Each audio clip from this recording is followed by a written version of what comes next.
भद्रं कर्णे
సచ్చిదానంద సరస్వతి స్వామి వారికి ప్రణమిల్లుతూ ఇప్పుడు మన రాజరాజేశ్వర స్వామి వేద పాఠశాల ప్రధానాచార్యులు ఆంజనేయ శర్మ గారిని ప్రసంగించవలసి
తిరుమల దేవస్థానం వేద పండితులు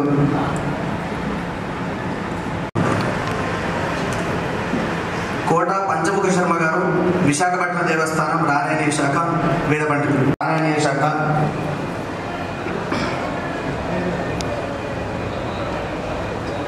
దినకర్ జోషి గారు అసలు నాసిక్ వేద పండితులు,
శివానంద లహరిలో ఆ పరమేశ్వరుని స్తోత్రం చేస్తుంది. విద్యం నృత్యం త్రిపురహర మాధ్యం జటాభారోధారం చతుర్గారం మహాదేవ దేవం సదేవాగం పశుపతి చిదానందం సాంబం శివపతి విడంబం హృదివచట అని వేదవేద్యుడైనటువంటి ఆ పరమాత్మని చిదానందం సాంబం శివపతి విడంబం హృదివచ అటువంటి ఆ పరమాత్మని సచ్చిదానంద స్వరూపం ప్రార్థిస్తూ మన యొక్క సంస్కృతికి మూలం ధర్మం, ఆ ధర్మానికి మూలం వేదం, వేదోక్షులు. అందరూ ధర్మాన్ని అనుష్ఠించాలి, ధర్మాన్ని ముందు తెలుసుకోవాలి, తెలుసుకుని అనుష్ఠించి తద్వారా ఇష్టప్రాప్తిని పొందగలిగాం. ఆ ధర్మము అందరూ ధర్మాన్ని ఆచరించాలని, ధర్మాన్ని రక్షించాలని అందరూ చెప్తున్నారు. కానీ దాన్ని ఆచరణలో పెట్టేటువంటి విషయానికి వచ్చేటప్పటికి అది చాలా ఎవరికి వారు ఆలోచించుకోవాల్సినటువంటి విషయం. లోకంలో చాలా విద్యలు ఉన్నాయి. అన్ని విద్యలు కూడా లోకోపకరణములే. కానీ విద్య అనేటువంటి విషయానికి వచ్చేటప్పుడు అధ్యాత్మ విద్య, విద్యానామం. అధ్యాత్మ విద్య ఏ విద్య? ఎందుకు అంటే అధ్యాత్మ విద్యకు మూలం వేదం. అది ఎందుకు అంత అదే విద్య అంటే ఈ విద్యలన్నీ కూడా ఇహములకు కావలసినటువంటివి మాత్రము సమకూర్చుకుంటారు. మనం ఎంత చేసినా వైద్యం కానీ ఇతరత్ర కానీ ఏ రకమైనటువంటి వృత్తిలో ఉన్నా అది హానికి మాత్రమే ఉపకరిస్తుంది తప్ప పరానికి ఉపకరణ చేయదు. ఇక పరములు రెండింటినీ మనకి తోడుగా ఉండాలి అంటే అధ్యాత్మ విద్యని మనం ఆశ్రయించాలి. అధ్యాత్మ విద్య ఆశ్రయించాలంటే దానికి భగవత్పాద శంకరులు, వారికి ముందు వేదవ్యాసులు, వారికి ముందు పరంపరాగతంగా వస్తున్నటువంటి బ్రహ్మ విద్యా సంప్రదాయంలో ఉన్నటువంటి అనూచాయంగా వస్తున్నటువంటి ఆ గురు పారంపర్యగతమైనటువంటి ధర్మమును అనుష్ఠించాలి. సోపాన పంచకంలో భగవత్పాదలు కూడా ముందు అందుకుంటూ వేదోనిత్య అధీయత, వేదాధ్యయనం వేదంగా చెప్పారు. ఎవరికి వేదంగా చెప్పారని చెప్పి లోకంలో సహజంగా ఇప్పుడు అంతటా కూడా అది వ్యాపింపజేస్తామంటే అది తగని పని. దానికి కొంత సంస్కారం ఉండాలి. ఎందుకంటే కొన్ని వృత్తులు ఉన్నాయి, ఆ దాంట్లో ఆదితేరినటువంటి వారికి మాత్రమే అది ఇవ్వాలి తప్ప అందరూ ఒకవేళ సంస్కారవశాత్తు వారు దాంట్లో నైపుణ్యం కలిగి ఉన్నా అది చెల్లదు. అలాగే వర్ణాశ్రమ ధర్మాలు పూర్వకముగా ఏదైతే యోగ్యత కలిగి ఉన్నామో ఇట్టి వారు తప్పగా విహితంగా వేదాధ్యయనం చేసి తీరవలే. అధ్యయనం చేయబడుట అన్నది విహితమది. కానీ అధ్యయనం ఎంతగా ఉంటుంది అన్నారు, అది అపారం. కానీ ఎంత విద్యకైనా కొంత విద్యార్థి యొక్క ధారణ పటిమ వేదాన్ని పరీక్షించేటువంటి స్థితి ఎవరికి లేదు. కానీ విద్యార్థి యొక్క ధారణ పట్టున యొక్క ఆ యొక్క శక్తిని చూసి వాటిని ప్రోత్సహించడం వరకు వేద విద్యా పరీక్షలు మొదలైనవి చాలా ప్రాంతాల్లో చాలా సాగుతూ ఉన్నాయి. ఒకనొకప్పుడు వేద విద్య పరీక్షలు నిర్వహించడం అన్నది పక్కబెట్టి వేద విద్యకి సంబంధించి సేవ చేస్తే ఏం ఫలితం వస్తుంది అన్నది ఒకసారి మనం ఉదాహరణ తీసుకుంటే, ఒకనొక 40 ఏళ్ళ క్రితం చాలా సామాన్యంగా ఉండేటువంటిది తిరుమల అప్పటికే సంపన్నమైన ఇంత వైభవం ఆ రోజుల్లో లేదు. ఉప్పులూరు గణపతి శాస్త్రి గారు వారు ప్రేరణ ఇచ్చి నాటి ముఖ్యమంత్రి వర్యులు చెన్నారెడ్డి గారికి సూచన చేసింది. తిరుమల దేవస్థానం ద్వారా ఈ వేద స్కీమ్ను మొదలుపెట్టి కేవలం ఇక్కడ వాళ్ళు అక్కడ చదువుతున్నారు వాళ్ళందరికీ కూడా ఒక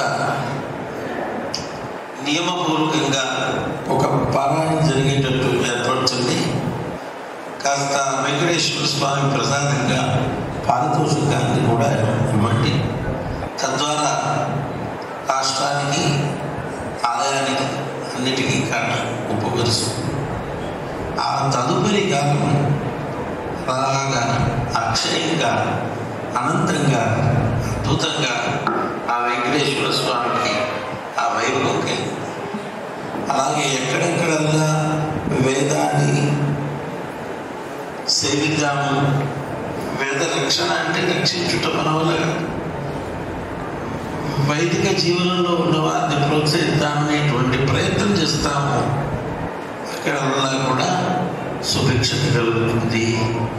వేద విద్యని నియమపూర్వకంగా శాస్త్రీయమైనటువంటి గురుకుల పద్ధతిలో అధ్యయనం చేసినటువంటి ఉత్తమమైనటువంటి వారి ద్వారా పరీక్షలు నిర్వహించి చాలా ఉత్తమంగా క్రమశిక్షణగా మనం చేసినట్లయితే తప్పక అక్కడ వేదవృద్ధితో పాటు ధర్మవృద్ధి, ఆ స్థలవృద్ధి, అక్కడ దానికి తోడ్పడేటువంటి జనులందరూ ముఖ్యంగా అధికారులు, అక్కడ ఉన్నటువంటి పురజనులు ಎಲ್ಲరికీ కూడా అది ఉపకరిస్తుంది. ఆ ప్రేరణతో మా ప్రాంతంలో చాలా ప్రసిద్ధి అయినటువంటి దేవాలయం వేములవాడ దేవాలయం. ఈ దేవాలయానికి అనేక పర్యాయాలు మేము రావడం జరిగింది. ధర్మపురం నుండి అనేక పర్యాయాలు ఈ స్వామిని తలచిన చాలా విశేషం. మాకు ఒక ప్రసిద్ధి ధర్మపురిలో ఉన్న వాళ్ళకి ఎక్కువ రాజరాజేశ్వర స్వామి, ఇక్కడ వాళ్ళకి ఎక్కువ ధర్మపురి నరసింహస్వామి, పరస్పర నిలవేలుకోలే ఉండేది.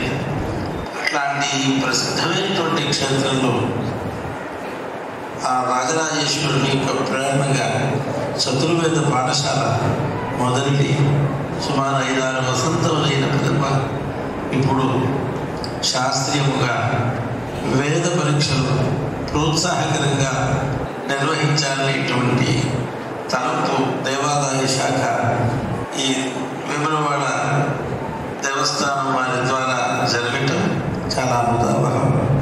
ఇది మా అన్నవరపు ఆంజనేయ శాస్త్రి గారు అధ్యక్షతన ఇంకా ఇక్కడ ఉన్నటువంటి విద్వాంసులందరూ ప్రజలందరినీ కూడా సమన్వయం చేసుకుని ఈ కార్యక్రమాన్ని నిర్వహించాలని, వేద విద్యార్థులకి చాలా అవసరమైనటువంటిది ఏమిటి అంటే అధ్యయనము, గురు శుశ్రూష.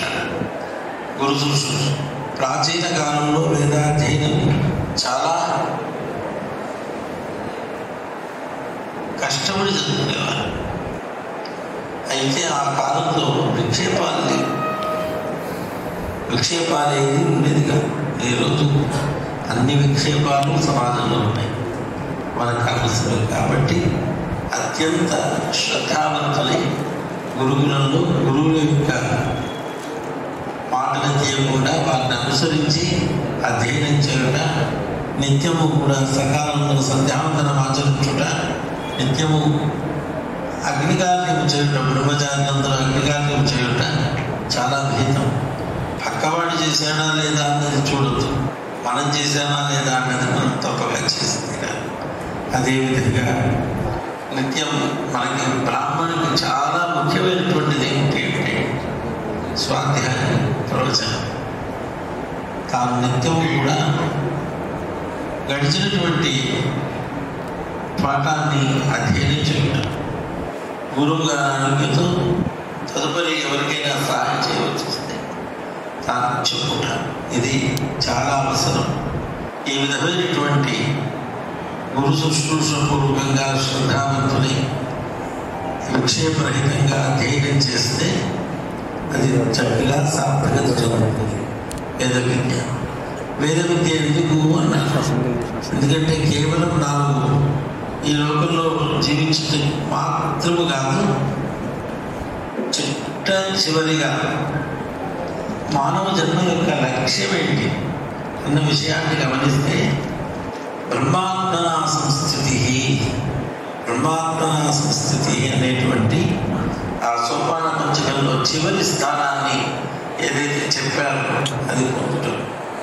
కాబట్టి విహితముగా ఆ ఆశ్రమముల వారు, ఆ వర్ణముల వారు యథోచితమైనటువంటి ధర్మానుష్ఠానం చేస్తూ స్వాధ్యాయ ప్రవచనములు గావించిన వారికి శ్రేయస్సు.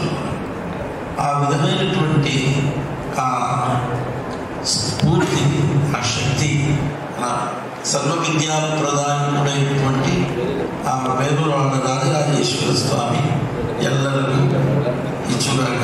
సుప్రసిద్ధ పండితులు చాలామంది ఇక్కడ వేదిక ముందు కానవస్తున్నారు. మన ప్రాంత ఋగ్వేద పండితులు ఉమాశంకర శర్మ గారు చాలా ప్రసిద్ధులైన వారంతా ఉన్నారు. ఇంకా కొంతమంది రావచ్చు. తప్పగా ఈ వేద విద్య ప్రారంభంతో ఇక్కడ ఉన్న వారందరూ కూడా ప్రారంభంతో ఇలాగైనా ఇది విస్తారని ఈ భారతదేశంలో ఏ ప్రాంతంలో అధ్యయనం చేసినా వేములవాడ రాజరాజేశ్వర సన్నిధికి వచ్చి పరీక్ష ఇవ్వటం అన్నది ఒక అతి ప్రాచీన కాలంలో ఈ మంథని మొదలు వేములవాడ ఈ ప్రాంతం అంతా ప్రకాండ పండితులు ఉండేవారు. తరుపరి, మంథని, చెన్నూరు ఈ ప్రాంతం వేములవాడ. అట్లాంటిది మళ్ళా ఆ పూర్వ వైభవం మా గురువు గారు పూజ్య జనార్దనానంద సరస్వతి మహాస్వామి వారు ఈ ప్రోత్సాహకంగా తెలంగాణ వేద విద్యోత్సవం చేయమని ఆదేశించేశారు. చేసినప్పుడు సుమారు ఒక 6-7 ఏళ్ల క్రితం ఈ వేదికలోనే చేయటం జరిగింది. ఒక సంవత్సరం ఇక్కడ చాలా అల్పంగా మొదలై చాలా విస్తారంగా ఇప్పుడు చాలా విశేషంగా మన క్రమంలో జరిగింది. ఈ విస్తారంగా వటవృక్షం వలె విస్తరించి మన యొక్క ధర్మానికి అది మూలముగా ఉండాలని, ఏ విధంగా కాశీ, రాజమండ్రి, విజయవాడ మొదలు క్షేత్రములు చాలా ప్రసిద్ధిగా ఉన్నది. ఒక్కటి ఏంటంటే పరీక్షలు నిర్వహించేటప్పుడు ఎవ్వరి యందు కూడా కరుణ కాకుండా ఈశ్వరుని దృష్టిలో పెట్టుకుని మనస్సాక్షిగా నిక్కచ్చిగా పరీక్ష చేస్తే ఆ సంస్థకి మంచిగా ఉంటుంది. ఆ రకంగా ఉండాలని ఆశిస్తూ ఈ కార్యక్రమాన్ని ఎంతో శ్రద్ధగా తాను పక్క నుండి నిర్వహింపజేస్తున్నటువంటి, ప్రోత్సహిస్తున్నటువంటి శ్రీ రాష్ట్ర విప్పు ఆది శ్రీనివాస్ గారు, ఇక్కడ ఉన్నటువంటి దేవాలయ శాఖ రాజరాజేశ్వర స్వామి దేవస్థాన ఎగ్జిక్యూటివ్ ఆఫీసర్ గారు, ఇక్కడ ఉన్నటువంటి ఆలయ ప్రధాన అర్చకులు, సిబ్బంది, మీ అందరికీ కూడా మా నారాయణ పూర్వక ఆశీస్సులు తెలియజేస్తూ ఎన్నో విస్తారమైనటువంటి కార్యక్రమం ఈ ఆలయ అభివృద్ధికి ఈ క్షేత్రాభివృద్ధికి చేయడానికి కోరుకున్నారు దేవాదాయేశ్వర గారు. అవన్నీ కూడా నిర్విఘ్నంగా త్వరితంగా నిర్విఘ్నంగా అది పూర్తి అయ్యి మనందరి జగద్గురువులు ఆధ్యాత్మిక జగద్గురువు వరేణులైనటువంటి శృంగేరి జగద్గురువులు త్వరితంగా మన క్షేత్రానికి వచ్చేసి వారి కరగమనం ద్వారా ఈ క్షేత్రాన్ని ఆ రాజరాజేశ్వరుడికి విశేషంగా ఆరాధించాలని ఆశిస్తూ ఎల్లరినీ ఆశీర్వదిస్తూ ఈ భాషణాన్ని ముగిస్తున్నాను.